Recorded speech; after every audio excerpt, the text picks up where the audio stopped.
Et si je vous disais que l'un des plus grands actes d'amour que vous puissiez poser envers vous-même, c'est de faire du tri dans vos relations? Pas par orgueil, pas par colère, mais par respect pour votre paix intérieure.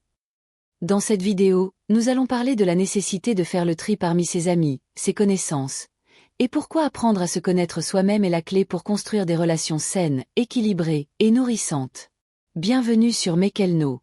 Apprenons ensemble et vivons dans la sagesse.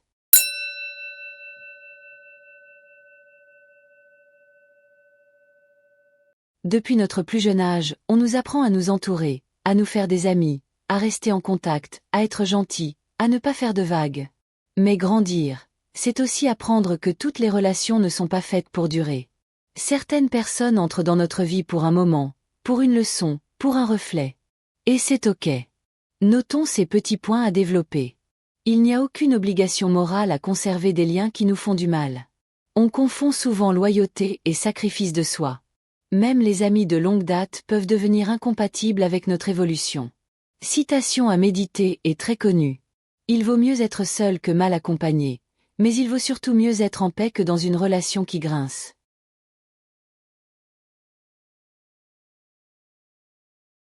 Avant de trier l'extérieur, il faut aller à l'intérieur. Apprendre à se connaître. C'est un chemin exigeant, mais libérateur. Faites du mieux que vous pouvez pour développer ces points.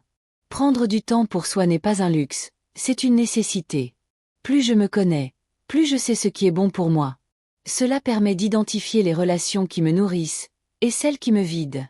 Voici quelques exemples concrets. Identifier ses besoins émotionnels. Savoir reconnaître les signaux de malaise dans une relation. Apprécier le silence, la solitude, sans se sentir vide. Citation précise à méditer. La solitude choisie n'est pas un isolement, c'est une déclaration d'amour à soi-même.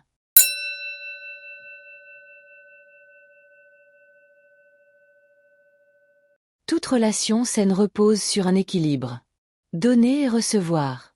Écouter et être entendu. Aimer et être aimé en retour. Il n'y a qu'un seul lien où l'amour peut être inconditionnel, celui d'un parent pour son enfant. Les autres doivent être construits sur la réciprocité. Les phrases suivantes sont à méditer et à prendre en considération. L'amitié véritable ne demande pas de s'oublier. Si vous êtes toujours celui qui console, qui donne, qui comprend, qui s'adapte, il y a des équilibres. On peut aimer les gens, de loin, sans leur permettre d'entrer dans notre sphère de vulnérabilité. Une petite analogie s'impose tout simplement. Votre énergie, c'est comme une maison. Vous n'ouvrez pas toutes les pièces à tout le monde.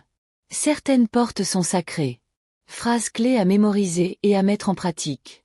L'équilibre, ce n'est pas faire plaisir à tout le monde. C'est être en accord avec soi, même si cela déplaît à certains.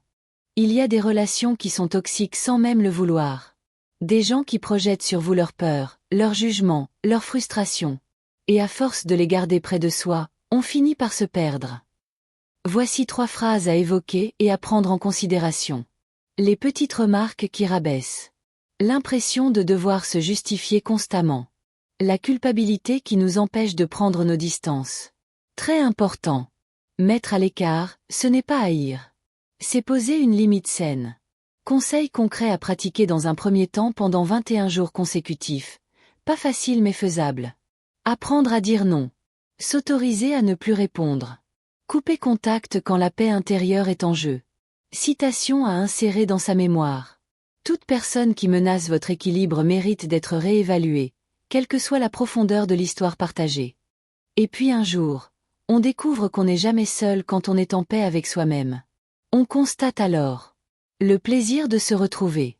Le plaisir de créer des moments de qualité avec soi. Lecture, promenade, méditation, création. Et de se dire au fond de soi, plus je me sens bien avec moi, plus j'attire des gens qui me ressemblent. Voici une astuce bien-être. Tenir un journal. Écrire ce que vous ressentez après chaque interaction. Est-ce que cette personne vous a nourri ou vidé? Se poser régulièrement la question. Qui suis-je en train de devenir à travers mes relations? Alors oui, faire du tri relationnel peut être douloureux. Mais c'est un acte de renaissance. C'est l'un des premiers pas vers une vie plus alignée, plus apaisée, plus authentique. Apprenez à vous choisir. Encore et encore. Car le lien le plus sacré que vous ayez, c'est celui que vous construisez avec vous-même. Si cette vidéo vous a parlé, prenez un moment pour vous. Mettez en pause le monde extérieur. Écoutez-vous. Et demandez-vous, quelles relations nourrissent vraiment mon âme?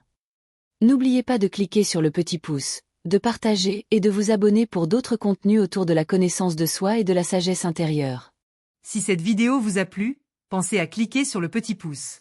C'est un geste simple qui fait chaud au cœur et soutient la chaîne Mekelno. Abonnez-vous pour ne rien rater des prochaines vidéos riches en inspiration, spiritualité, savoirs ancestraux, paroles de sages. Activez la cloche pour être informé dès qu'un nouveau contenu est publié pour profiter d'un vrai moment de paix et de connaissance à chaque fois. N'hésitez pas à partager cette vidéo autour de vous et à laisser un commentaire bienveillant, vos mots sont précieux. Merci du fond du cœur pour votre soutien. À très vite!